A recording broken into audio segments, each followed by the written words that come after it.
Eu quero convidar você a abrir a sua Bíblia comigo no livro de Gênesis. Livro de Gênesis.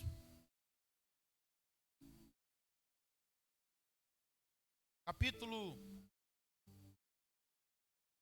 37.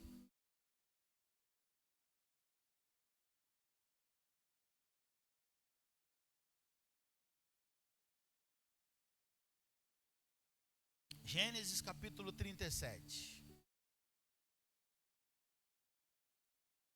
Quero ler com você a partir do verso 23. Gênesis 37, verso 23 em diante. Amém? A palavra do Senhor nos diz assim: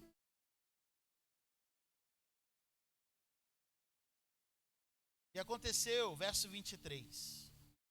E aconteceu que, chegando José a seus irmãos, tiraram a José a sua túnica, a túnica de várias cores que trazia. E tomaram-no, lançaram na cova, porém a cova estava vazia, não havia água nela. Depois assentaram-se a comer pão. Levantaram os olhos e olharam, e eis que uma companhia de ismaelitas vinha de Gileade. Os seus camelos traziam especiarias, bálsamo, mirra, e iam levar isso ao Egito. Então Judá disse aos seus irmãos: Que proveito haverá em que matemos a nosso irmão e escondamos a sua morte? Vinde e vendamo-nos a estes ismaelitas, e não seja nossa mão sobre ele, porque ele é nosso irmão, nossa carne. E seus irmãos obedeceram. Passaram, pois, os mercadores midianitas, tiraram e alçaram a José da cova, e venderam José por 20 moedas de prata aos ismaelitas, aos quais levaram José ao Egito. Tornando, pois, Rubens à cova, eis que José não estava na cova. Então rasgou as suas vestes e tornou a seus irmãos e disse: O moço não aparece, e eu aonde irei? Então tomaram a túnica de José, mataram um cabrito, tingiram a túnica no sangue, e enviaram uma túnica de várias cores e fizeram levá-lo a seu pai, e disseram: Temos achado essa túnica. Conhece agora se esta será ou não a túnica de seu filho? E conhecendo, e disse: É a túnica de meu filho. Uma besta fera o comeu. Certamente foi despedaçado José. Então Jacó rasgou as suas vestes e pôs um pano de saco sobre os seus lombos e lamentou a seu filho muitos dias. Levantaram todos os seus filhos e todas as suas filhas para consolarem. Recusou, porém, ser consolado e disse: Na verdade, com choro hei de descer ao meu filho até a sepultura. Assim chorou seu pai. E os medianitas venderam-no no Egito a Potifar, eunuco de Faraó, capitão da guarda. Feche seus olhos mais uma vez. Senhor, a tua palavra é viva, poderosa e eficaz. Pedimos que, ao ouvi-la nessa noite, o Senhor possa completar aquilo que o Senhor deseja ministrar em cada coração aqui. Que a tua palavra não volte vazia, mas que ela cumpra o propósito para o qual ela está sendo enviada. Em nome de Jesus, prepara os nossos ouvidos espirituais para ouvir a tua voz nessa noite. Em nome de Jesus. Amém e amém. Pode tomar o seu assento, o seu lugar. Eu quero nessa noite falar sobre o que o Senhor deseja fazer em nosso coração, né? Eu creio que o Senhor deseja nos dar uma mente para governar e um coração para servir. Você pode repetir comigo? Mente para governar. Mais forte, mente para governar e um coração para servir. Amém? Eu acredito que esse é o desejo de Deus para cada um de nós. Se nós tivermos mente para governar, não governar pessoas, não governar apenas, estar numa posição de governo, mas governar primeiro a nós mesmos. A gente ter capacidade de governar aquilo que Deus coloca sobre as nossas mãos. E acima de tudo, coração para servir. Muitas vezes nós queremos ter uma mente para governar, mas essa mente ela é egoísta quando ela não é seguida de um coração que serve. E o nosso modelo é Cristo, amém? O nosso modelo é Jesus, amém? Se o nosso modelo é Cristo, nós entendemos que o Senhor ele tem uma mente de governo. Porém, o Senhor tem um coração de servo. Filipenses capítulo 2 nos mostra isso. Filipenses capítulo 2 declara que o Senhor ele veio para servir, A próxima ele vem para governar, mas a primeira ele veio para servir. Ele veio justamente para morrer por mim e por você, para que nós pudéssemos ter vida e vida em abundância, E quando nós olhamos para esse texto, mente para governar e o coração para servir, eu estava pensando sobre a vida de José, sobre o homem mais bem resolvido, como a gente pode dizer, emocionalmente na Bíblia. Alguém que por muitas vezes o texto vai dizer que o Senhor era com José. Quando o Senhor é conosco, assim como o Senhor é com José, nós vamos ter fases, nós passamos por alguns momentos, mas em todas elas nós vamos perceber a poderosa mão de Deus nos guiando.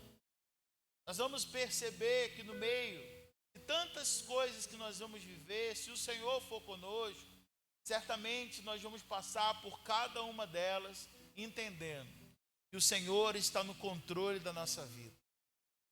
O Senhor está no controle da tua vida, meu irmão?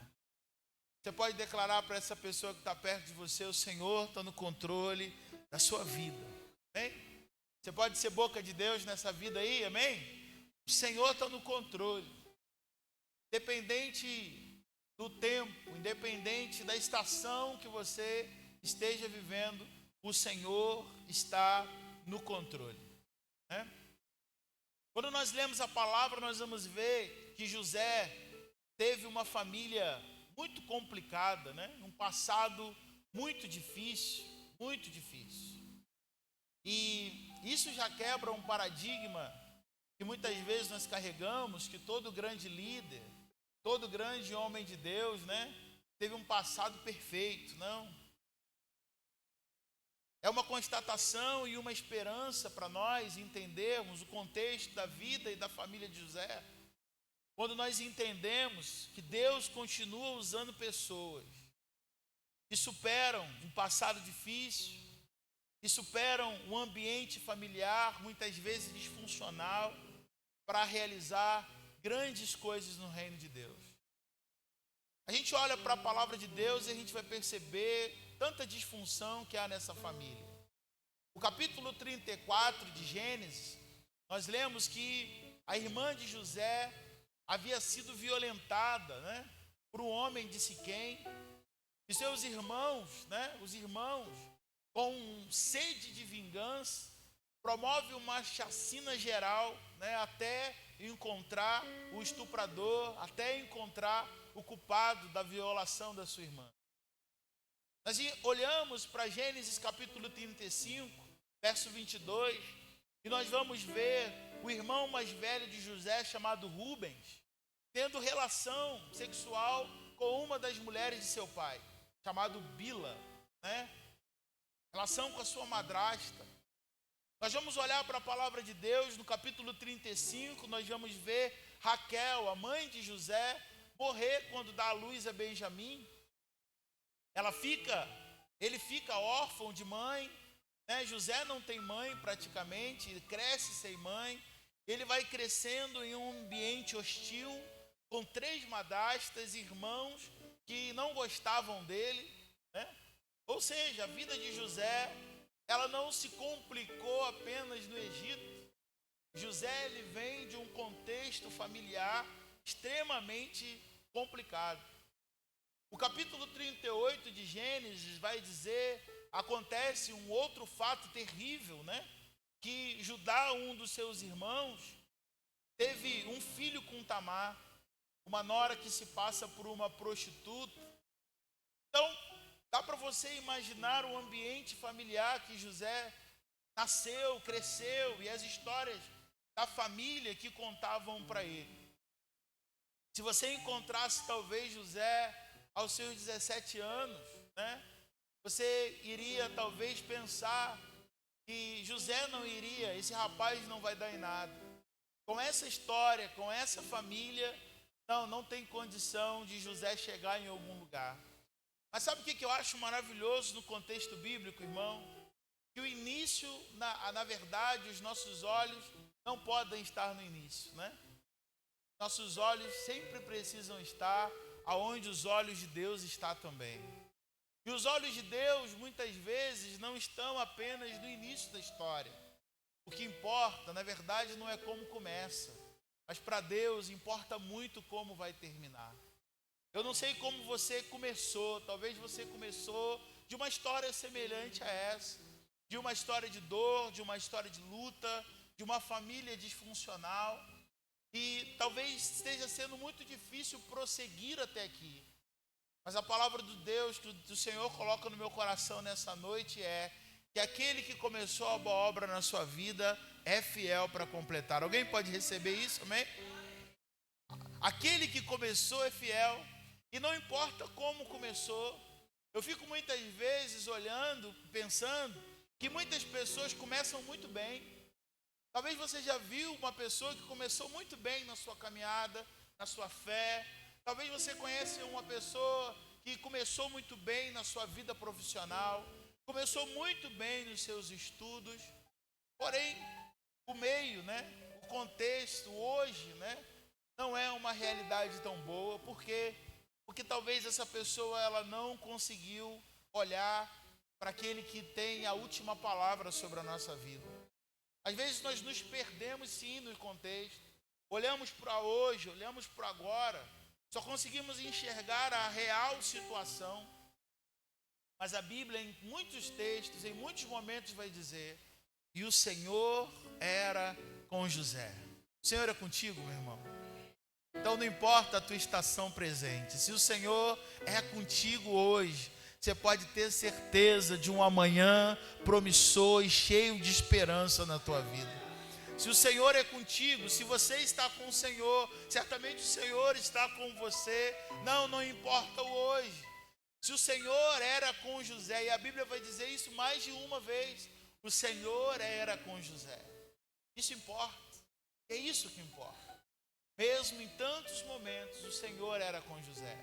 Mesmo na prisão, mesmo no cárcere, mesmo na cova, mesmo na prisão e também no palácio. Em todas as fases de José, o Senhor era com ele.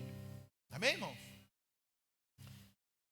José é a prova de que, mesmo crescendo num ambiente hostil, numa família disfuncional, em meio a muitos dramas, né? É possível sim, com a presença de Deus, a gente construir uma vida acima da média. Construir sim uma vida onde pessoas possam olhar e se inspirar na nossa vida e na nossa geração. Eu quero rapidamente falar com você sobre as 4 estações da vida de José. Nós percebemos então que a vida nem sempre ela vai ser linear, ela não vai ser, né, uma maravilha. Nós falamos hoje aqui pela manhã que muitas vezes na vida do crente tem muitos momentos desafiadores. Não é porque estamos com Jesus, servimos o Senhor, que a vida não vai ter os seus momentos difíceis, né? Pelo contrário, talvez quando nós decidimos andar com o Senhor, muitas lutas, muitas mesmo vão se levantar. Talvez você está decidindo, né? Será que eu devo? Será que eu não devo? Eu preciso te alertar. Você deve entregar a sua vida para Jesus. Você precisa entregar a sua vida para Jesus. Mas não espere que a vida com Jesus vai ser um mar de rosas. Vai ser lutas, mas cheias de vitórias para a glória de Deus. Vai ser alguns caminhos assim de muitos altos, montanhas, horas montanhas, ora vale, mas até mesmo no vale, como diz o Salmo 23, o Senhor vai passar contigo nesse processo também. O que importa é se Deus está contigo, como nós falamos aqui, né? E muitas vezes a vida ela vai nos surpreender com situações que não escolhemos, nós não pedimos, muitas vezes não desejamos e muitas vezes também não entendemos. Sabe, José se tornou um governador aos 30 anos porque soube enfrentar esses processos, essas estações, né? E se a gente for reprovado nas primeiras estações, a gente não vai conseguir prosseguir para aquilo que o Senhor tem reservado para nós. Se a gente for infiel no pouco, Deus não vai colocar a gente sobre o muito.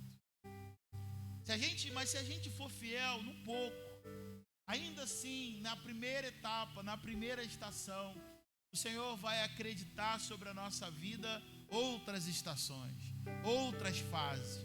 E para cada nível de fase, tem um nível de bênção sobre a nossa vida. Você crê nisso, irmãos? Para cada fase que eu e você estamos, tem um nível de bênção. Para cada lugar que o Senhor colocar sobre a nossa vida, onde você colocar a planta dos teus pés hoje, vai ter um nível de bênção. E se você for reprovado nessa etapa, você precisa fazer de novo. Mas se você for aprovado naquilo que o Senhor te chamou hoje, ser fiel no pouco, o Senhor te colocará sobre o muito. Você crê nisso em nome de Jesus?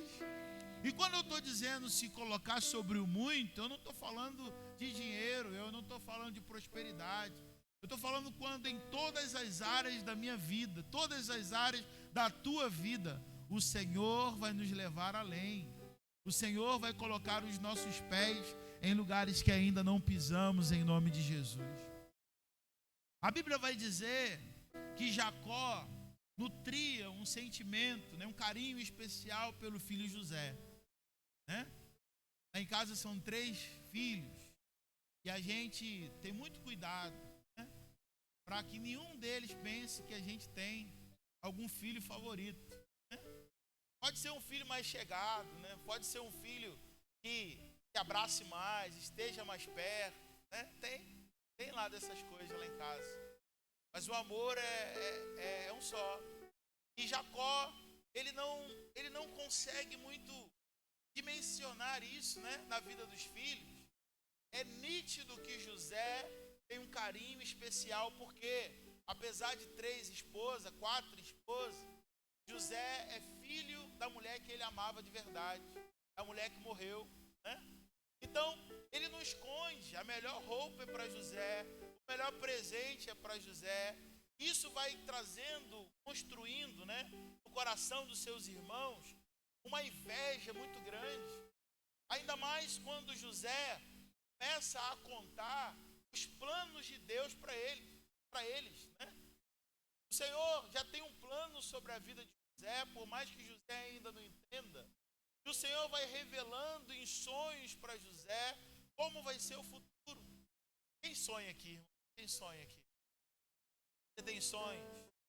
Poucas pessoas levantaram a mão. Mas eu oro para que em nome de Jesus o Senhor destrave sonhos na tua vida também. Às vezes a gente para de sonhar porque a vida tem sido dura. Às vezes a gente para de sonhar porque o tempo tem sido escasso. Mas eu oro nessa noite para que o Senhor encha teu coração de sonhos novos aqui. Amém, irmão? Sonhos novos na presença de Deus.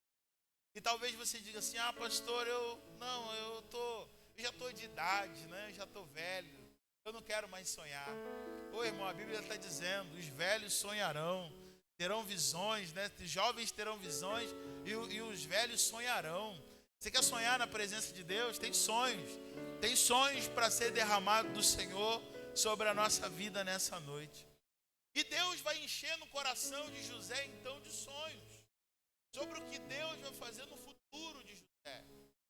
Um dia José sonha que tem ele está num lugar que os peixes, se colocam ali e se ajoelham diante dele. Um dia ele sonha que 11 estrelas, tamanho do número dos irmãos de José, 11 estrelas, se prostram diante dele. O sol, a lua também se rende diante dele. Só que José não tem maturidade para receber ainda, Ele tem maturidade para receber, mas muitas vezes não é só receber, a gente tem que guardar. Diga comigo, guardar. Diga comigo, irmão, guardar. Deus vai te dar sonhos, amém? Você recebe isso? Mas em nome de Jesus, contando para todo mundo. Tem pessoas que não estão na mesma sintonia que você para ouvir os sonhos que Deus colocou no teu coração.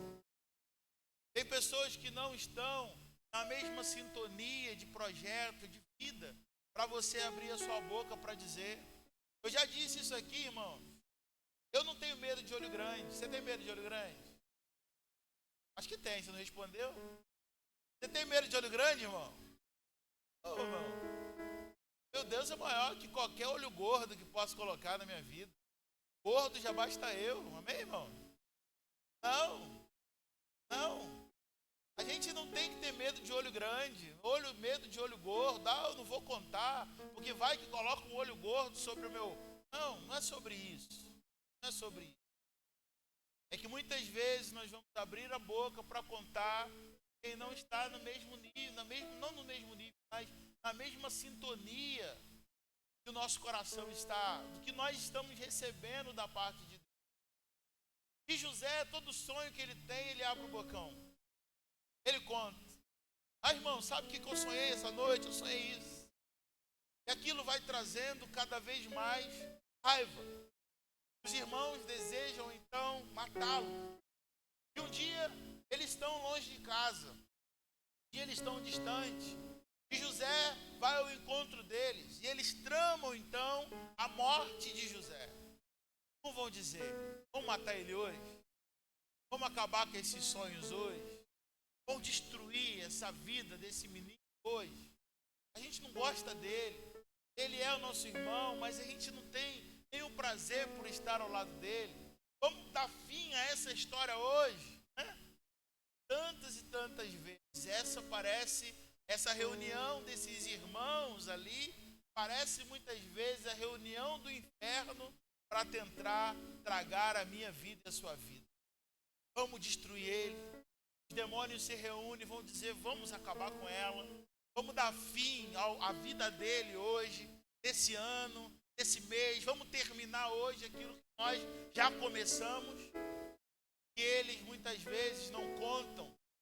É que muito mais forte, muito mais poderoso é aquele que nos guarda do que aquele que se levanta contra nós. O que o inferno muitas vezes não se dá conta quando planeja esse mal sobre a nossa vida é entender que o Senhor está conosco. O Senhor é o nosso Deus. Que o Senhor acampa os seus anjos ao nosso redor, como nós lemos no processo da oferta, declarando que o Senhor acampa os teus anjos sobre nós, para que nenhum mal suceda, nem praga alguma chegue também sobre a nossa tenda. A primeira estação na vida de José é a cisterna. Eles colocam José num buraco no chão. O desejo do coração deles, ali eles ficam maquinando. O que a gente faz agora? A gente mata, a gente termina, a gente acaba com a vida dele, Eu não sei, irmãos, se você está nessa estação onde você tem percebido quanto tem se planejado sobre a tua vida. Há estações da vida em que não há o que fazer, muitas vezes na saúde, na família, no casamento, nos filhos, nas finanças. Muitas vezes, nesse tempo de angústia, a única coisa que nos cabe é esperar. Ele estava nas mãos dos irmãos e ele está lá no buraco, ali só ouvindo o que um está dizendo. Não, vamos acabar, vamos matar. O plano escabroso que está sendo feito a respeito dele, né? Até mesmo dessa estação de cisterna. Eu creio, irmão, muitas vezes ela vai fazer parte do plano de Deus na sua vida. Posso ouvir um amém aí? A cisterna pode sim estar nos planos para mim e para você. Talvez você está nesse tempo, misericórdia. Talvez você esteja nesse tempo de espera. Não há nesse momento muito porque você está na dispensação de Deus. Esse lugar de espera é o lugar aqui nós não podemos fazer nada. O lugar da cisterna é o lugar onde nós só aguardamos. Não há o que fazer. Os nossos recursos não conseguem resolver nada. E a gente fica ali na dispensação de Deus. Talvez o Senhor, Ele te leva muitas vezes para esse ambiente de cisterna. Sabe para quê? Para que você aprenda a depender do Senhor. É maravilhoso, irmãos. É doloroso demais. Quando o Senhor pega a gente e permite que a gente vá para a cisterna. É doloroso demais, por quê? Porque muitas vezes quem jogou a gente na cisterna é gente perto, né? São irmãos. É muito doloroso estar na cisterna, mas ainda assim, eu creio no meu coração, e faz parte muitas vezes do plano de Deus, da permissão de Deus a gente passar por ali. Na última célula dessa quinta-feira, um dos irmãos que estava com a gente lá, ele disse, eu estou nisso aí. O Senhor tem permitido muitas situações, e eu tenho percebido, por mais que esteja sendo doloroso, eu tenho percebido que Deus está cuidando de mim e da minha família. Você está na cisterna, irmãos? A cisterna só tem um lugar para a gente olhar. Alguém sabe qual é? Hein? Para onde? Para cima. A cisterna não tem como a gente olhar para o lado, não tem como olhar para o chão, só tem um lugar para a gente olhar na cisterna. Quando a gente olha para cima e a gente contempla um Deus poderoso, cuidador, que zela e protege cada um de nós. Amém, irmãos? A segunda estação na vida de José está lá no verso 2, porque ele é lançado na cisterna. E ali, quando ele está na cisterna, um irmão, né, Deus toca no coração de um irmão, fala assim, não vamos matar ele não. Vamos matar ele não. Está vendo ali aquele grupo de ismaelitas que vão passar daqui a pouco aqui? A gente vende ele. A gente pega ainda um dinheiro, coloca um dinheiro no bolso, né? A gente manda esse filho para longe. Esse filho do pai, né? Bem longe da gente. Para o Egito, levando lá as suas coisas que eles precisam levar. A gente vende, ele vai embora. E aquilo pareceu consenso entre os irmãos. E assim ele envia que José pudesse ir para aquela caravana. Eles vendem José como escravo, não mais livre, mas ele é escravo. E José agora, ele é comprado pela vida de uma pessoa e ele vai para uma casa. A gente pensa, irmão, o que é melhor? A cisterna ou a casa? O que é melhor? A cisterna ou a casa? Talvez José falou, uau, ufa, eu estou agora na casa de povo. Agora eu já não estou mais na cisterna. Muitas vezes a gente acha que começou uma nova etapa, começou um novo tempo, parece que as estações da vida, elas vão melhorar, mas ela ainda não é o ideal, né? Ela ainda não é o ideal. Nesse processo é preciso entender que o Senhor trará consigo para esse processo as suas peculiaridades, os processos que precisam ser superados nesse lugar. José está bem feliz ali trabalhando, ainda que escravo na casa de Potifar. Só que aí, a mulher de Potifar, a esposa de Potifar, se apaixona por José, quer levar José para a cama de todos os jeitos.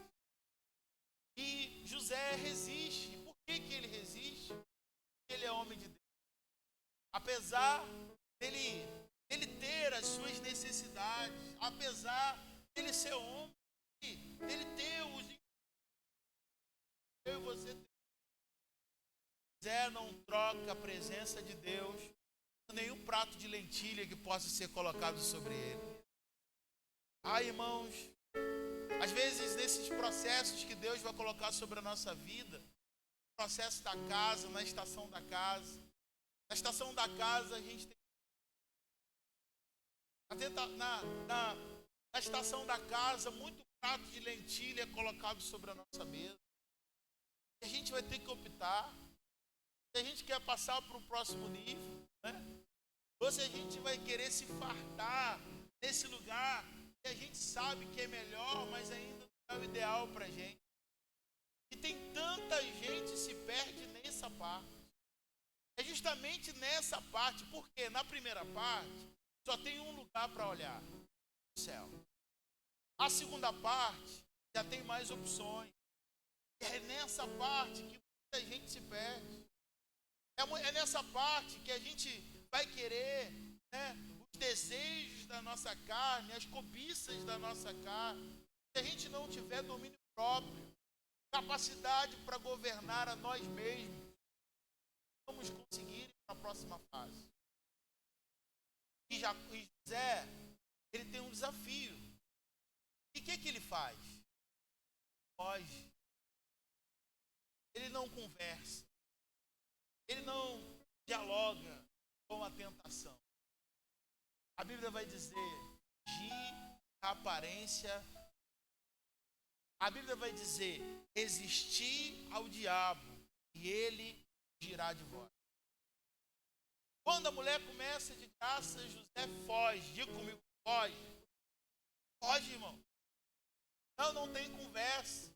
E as roupas de José ficam na mão dela. E ela tem tanta sede em José, tem tanta sede em tirar o propósito de Deus. Eu e você, irmãos, precisamos tanto entender que a própria palavra de Deus vai dizer, tem um livro de Provérbios que vai dizer que a mulher enganosa, ela sai de casa com um propósito: tirar o homem de Deus da presença de Deus. Eu e você temos um entendimento tão claro sobre a nossa vida, que nós servimos o Senhor e amamos o Senhor acima de todas as coisas. Amém? Tem homem de Deus aqui, irmãos? Tem homem de Deus? Não há nenhum prato de lentilha que Satanás coloque diante da nossa vida que seja mais saboroso e mais maravilhoso do que a presença de Deus que nós carregamos. Talvez você está nessa fase. O Senhor já te tirou do lugar difícil, te levou para um ambiente, mas agora você está sendo tentado. E aí a palavra de Deus vai dizer, resiste, foge, não converse. O problema de Sansão foi conversar com quem está. E aí você vê Sansão caindo em fases, né? A mulher está perguntando para ele, onde mora a sua força? Conta para mim. Imagina aquela vozinha, conta para mim. Hein? Onde mora a sua força? Aí Sansão vai dizer assim, se me amarrarem com cordas de bananeira, no dia seguinte ele está amarrado de corda de bananeira. Você me enganou. Né? Se você me acorrentar dessa forma, eu vou ficar. Ou seja, dialoga com quem não deve. Abre brecha na tua vida, abre peças paralelas. Quando o teu coração, irmão, está sendo moldado para você viver coisas extraordinárias que Deus ainda tem reservado para a tua vida. Você crê nisso, que Deus tem coisas reservadas para você, irmão? Você crê mesmo em nome de Jesus? Então dá uma glória a Deus aí, você crê nisso, amém? A terceira fase da vida de José, deixa eu correr aqui. A terceira fase é o cárcere. A Bíblia vai dizer... Quer trocar, Ramon? Quer pegar o vermelho? Não. A Bíblia vai dizer desse cárcere, né? Verso 20. Diz que pegou José e lançou na prisão. Por quê? Porque a mulher de Potifar, ela não conseguiu, né, o seu êxito, ela fica com raiva, e ela mente dizendo que José então tentou alguma coisa contra ela, e Potifar então pega ele e leva ele então e coloca ele na prisão. Quanto tempo José ficou naquele lugar? Cárcere, o treinamento continua. Agora na prisão, ele será treinado na escassez. Pois durante um tempo, ele teria que administrar a maior nação da época, num duro período de seca, fome, crise.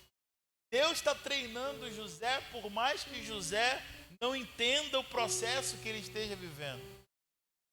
Quantos aqui entendem que estão num treinamento? Quantos aqui entendem que estão num treinamento? Está fácil ou está difícil, irmão? Deus é contigo. O Senhor foi com José na casa de Potifar. O Senhor foi com José na cova. E o Senhor também foi com José no cárcere. Mesmo nesse ambiente de injustiça, o Senhor era com José. José está sendo treinado porque a prisão representa tempo de injustiça, representa lugar indesejado, de ingratidão, de esquecimento na vida de José. Se eu perguntasse se você já viveu injustiça, traição, abandono, tão difícil esse tempo. É um tempo de perda. E muitas vezes em nossas vidas nós também enfrentamos esta estação de perdas, perdas materiais, perdas emocionais, de posição ou até mesmo de pessoas queridas. E mesmo sabendo que o Senhor estava com ele, José precisou enfrentar essa estação no cárcere. Nem sempre a presença de Deus vai evitar estações difíceis de chegar. Vou dizer isso de novo para você guardar no teu coração. Nem sempre, irmão, a presença de Deus vai evitar que estações difíceis cheguem na tua vida.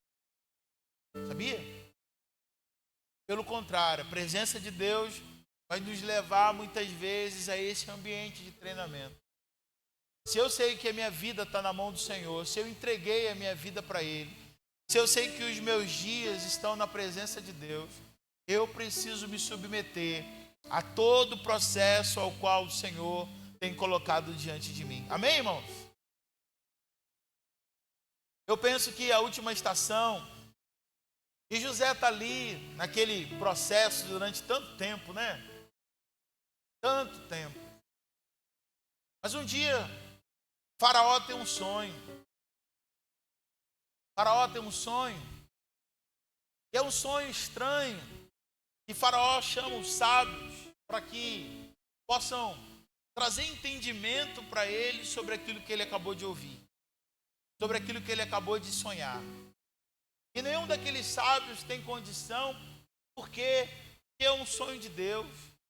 É um sonho que somente quem tem ligação com o Senhor, intimidade com Deus, anda com o Senhor, vai poder discernir. E ninguém ali do Egito tem tanta sabedoria. Mas Faraó está tão inquieto com esse sonho que ele teve, que ele chama todo mundo. E o seu copeiro, aquele que serve, né? Serve o vinho, né? Para o rei, para Faraó, lembra. Olha, rei, lá na prisão, onde eu também estive, tem um homem que ele desvenda mistérios, né? Ele desvenda sonhos. Será que a gente não podia chamar ele? Ser fiel no pouco, irmão. Tem muita gente querendo, muitas vezes, ir para o final, pular etapa. Mas quando eu sou fiel no pouco, se Deus me colocou no cárcere, eu sou fiel no cárcere. Amém? Posso ouvir um amém? Se Deus me colocou na casa, eu vou ser fiel na casa. Se o Senhor me colocou na prisão, eu vou ser fiel na prisão. Em todo tempo que eu desejo ser fiel, talvez você esteja num ambiente que você olha e fala assim, não, isso aqui não é para mim. Isso aqui não é para mim, não. Eu não gosto de trabalhar aqui, eu não gosto dessas pessoas. Já teve assim? Eu não gosto desse chefe, eu não gosto dessa empresa, eu não gosto disso, não gosto daquilo. Estou doido para ir embora. E aí você começa a chegar atrasado, você começa a ser infiel, você começa a embolar o meio de campo doido para ser mandado embora. E aí, eu aprendo que quando eu sou fiel no pouco, que eu não faço para homens, eu faço primeiro para o Senhor, como a Bíblia diz. Eu não trabalho para homens, eu trabalho para o Senhor. Você não trabalha para homens. Antes de tudo, você trabalha para o Senhor. Amém, irmão? Amém? A minha esposa é funcionária pública. E muitas vezes a gente sabe como às vezes o serviço público funciona. Mas um dia, a gente conversando, a Priscila falou uma coisa muito interessante. Ela falou, Leandro, eu não trabalho para o governo. Eu trabalho para o Senhor. Toda demanda que chega na minha mão, eu faço. Eu tento fazer com que o meu setor, o ambiente, também desenvolva aquilo que precisa ser desenvolvido. E eu entendo que eu não trabalho para homem, mas eu trabalho para o Senhor. E o que Deus está fazendo? E a Priscila vai testemunhar aqui. Deus está honrando a vida da Priscila no lugar onde ela colocou a planta dos pés. Amém? Você pode glorificar a Deus por isso? Você e eu precisamos entender que ser fiel no pouco, o Senhor vai nos colocar sobre o muito. Esse jovem, José, ele foi fiel na prisão, irmão. Ele foi fiel na casa, ele foi fiel no cárcere. E aí, ele desvenda o sonho do copeiro. Ele é agente de milagre, de transformação em um lugar onde ele não queria estar. Eu quero profetizar sobre a tua vida, irmão, que apesar do lugar onde você está, seja fiel sobre aquele lugar e o Senhor há de colocar você sobre o muito. Seja agente de Deus aonde Deus te plantou hoje. Se você entende que essa porta foi uma porta que Deus abriu, não importa o que diga, não importa o que falam, seja fiel ao Senhor aonde o Senhor colocou os teus pés. Você recebe essa palavra em nome de Jesus? E o Senhor vai te colocando sobre o muito. José foi fiel, desvendou o que tinha ali na prisão. E o carcereiro então, o copeiro então vai lembrar de José. E o Senhor então entende que José está apto. Fica comigo, apto.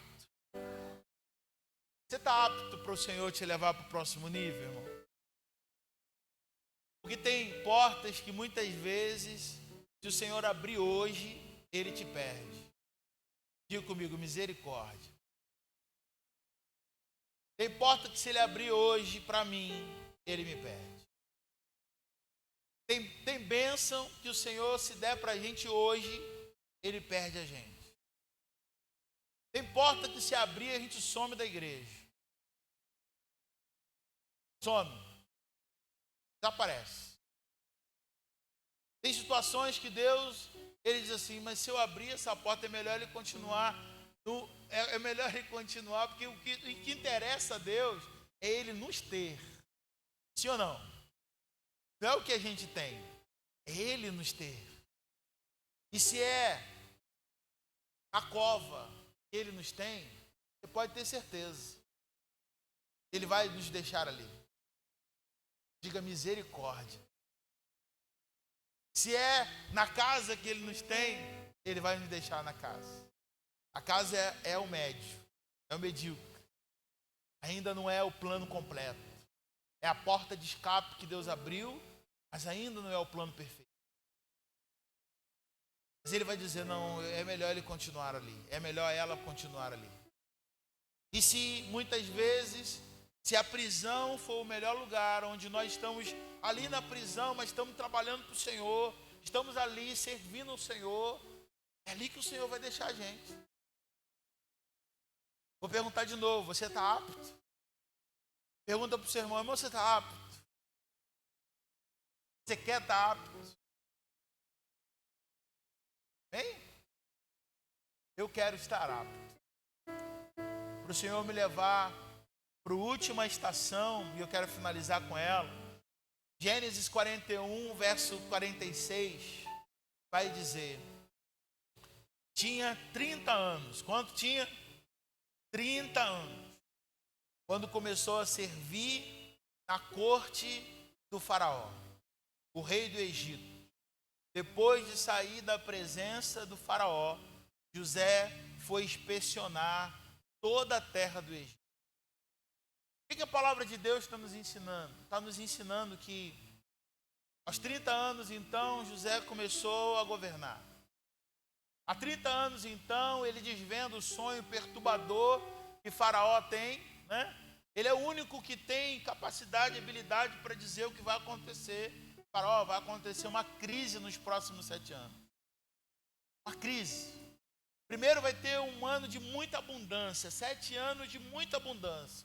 Essas vacas gordas que você sonhou significa muita abundância, muita abundância.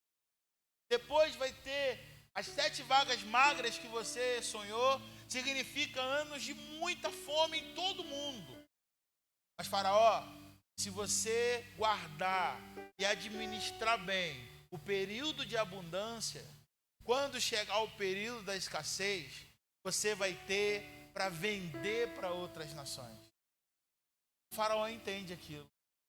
Fala assim, meu Deus, uau, esse menino aqui tem um negócio com ele. Né? Não é assim que o povo fala da gente? Rapaz, tem uma energia tão boa contigo. Não é assim que o pessoal fala? Rapaz, tem um negócio estranho, maravilhoso com você. Aí você vai dizer, é a presença de Deus que habita em mim.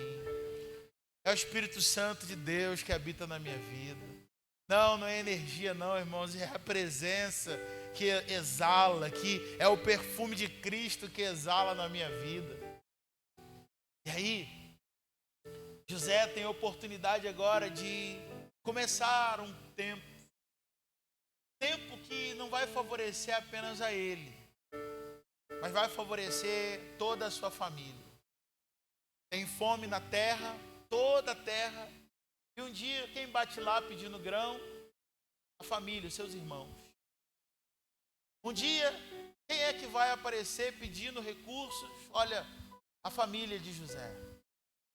Aqueles que escravizaram, aqueles que venderam, maltrataram, queriam a morte de José. Irmãos, você pode fazer assim com as suas mãos? Eu não sei que nível você está hoje. Não sei se o treinamento está sendo fácil ou está sendo difícil. Mas Deus vai completar aquilo que Ele começou na sua vida. Eu quero orar para que você tenha discernimento, graça, força, sabedoria. Eu quero orar para que você não se dobre diante das tentações que vão aparecer. Eu quero orar em nome de Jesus para que o Senhor te dê força, pés velozes para fugir da aparência do mal. Eu quero orar para que o Senhor te dê um coração de servo. Porque tudo é para a glória de Deus. Tudo é para a glória de Deus. Talvez na cabeça de José essa é a hora da vingança, não é isso? Mas o Senhor não. O Senhor não permite que José faça isso. José entende que ele não pode fazer isso. Sabe por quê?